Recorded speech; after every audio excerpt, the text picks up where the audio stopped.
Cat দিয়ে 5 স্টাইলের বারান্দার ডিজাইন, বিশেষ করে যারা নতুন তারা এই ভিডিওটা দেখবেন। বারান্দার ডিজাইন নিয়ে কারো কোনো প্রবলেম থাকবে না। সর্বপ্রথম আমরা এরকম একটা সিঙ্গেল বেডরুম ডিজাইন করছি 12 ফিট বাই 12 ফিট। আমরা এটা কি করব, এখান থেকে লাইন নেব, এল লেখে এন্টার, লাইন নেব, এই পয়েন্ট থেকে 2 ফিট নেব। কত ফিট? 2 ফিট। একেবারে এই পয়েন্ট থেকে 2 ফিট লাইন নেবেন, আশা করি নিতে পারবেন। এখন অফসেট নেবেন 4 ফিট। লাইন আর অফসেটের কাজে বেশি, এখান থেকে অফসেট 4 ফিট। আমরা এটা কপি করব, সিপি লেখে enter, copy shortcut key CP লেখে এন্টার। এই পয়েন্ট থেকে 2, 3, 4, 5, যেহেতু 5 রকমের বারান্দার ডিজাইনটা হবে 5টা কপি করব। এখন আমাদের যে কাজটা করতে হবে, এখান থেকে লাইন নেবেন, এল লেখে এন্টার, এই পয়েন্ট থেকে 2 ফিট নেব, আশা করি নিতে পারবো। একইভাবে এই পয়েন্ট থেকে 2 ফিট নেব, এআরসি আর্কের মাধ্যমে ডিজাইনটা করব। ফার্স্ট পয়েন্ট, সেকেন্ড পয়েন্ট, অবশ্যই মিড পয়েন্ট খুঁজে বের করবেন যে মিড পয়েন্ট কোনটা। ওকে, থার্ড পয়েন্ট। এখন আমাদের এটা ডিলিট করে দেব, অলরেডি একটা কিন্তু কমপ্লিট। এখন আমরা অফসেট নেব 3 ইঞ্চি। কত ইঞ্চি? 3 ইঞ্চি। সুন্দরভাবে অফসেট নেবেন।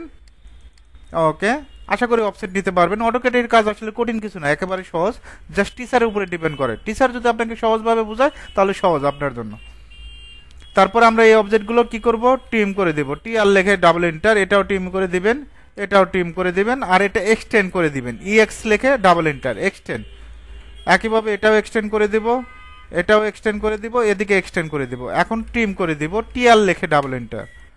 ওকে, অলরেডি একটা ডিজাইন কমপ্লিট। এটা কিন্তু সুন্দর একটা বারান্দার ডিজাইন, বিশেষ করে এখন বর্তমানে এই বারান্দার ডিজাইনটাই চলে, তো আশা করি পারবেন।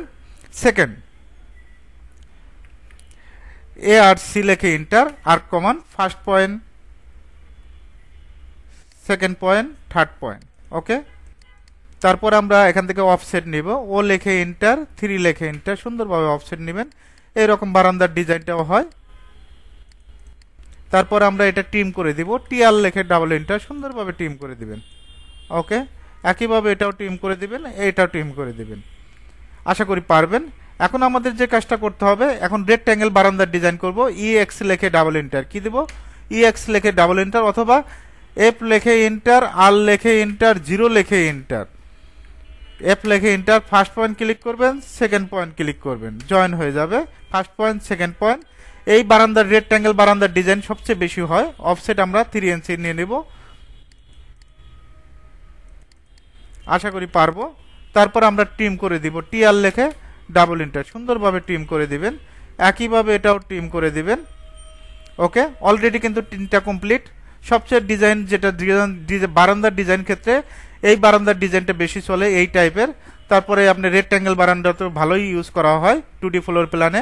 এখন আমাদের যে কাজটা করতে হবে, আমরা এফ লেখে ইন্টার, আর লেখে ইন্টার, কি দেব, আর লেখে ইন্টার, 10 লেখে ইন্টার। ওকে, এই পয়েন্ট থেকে এই পয়েন্ট দেখেন একটু রাউন্ড হয়ে গেছে, আমরা 20 দিব, আর একটু রাউন্ড হবে। এফ লেখে ইন্টার, আর লেখে ইন্টার, 20 লেখে ইন্টার, কত দিব, 20 লেখে inter. First point, second point, সুন্দর একটা রাউন্ড হয়ে গেছে। First point, second point. বারান্দার ডিজাইন কেন পারবেন না, এটা আরেকজনের কাছে কেন দৌড়াইতে হবে?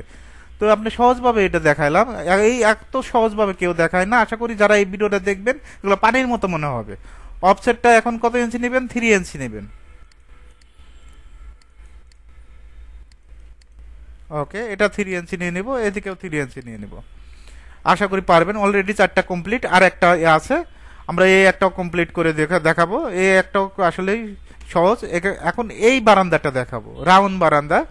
এখান থেকে আমরা যে কাজটা করব,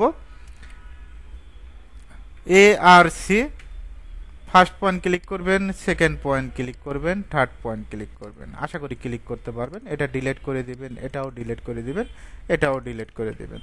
অফসেট আমরা নেব হলো 3 ইঞ্চি, সুন্দরভাবে 3 ইঞ্চি নিয়ে দিবেন। তারপর ট্রিম করে দিবেন, টিআর লেখে ডাবল এন্টার। একইভাবে এটাও ট্রিম করে দেব, টিআর লেখে ডাবল এন্টার। অলরেডি কিন্তু কমপ্লিট। এরকম রাউন্ড বারান্দা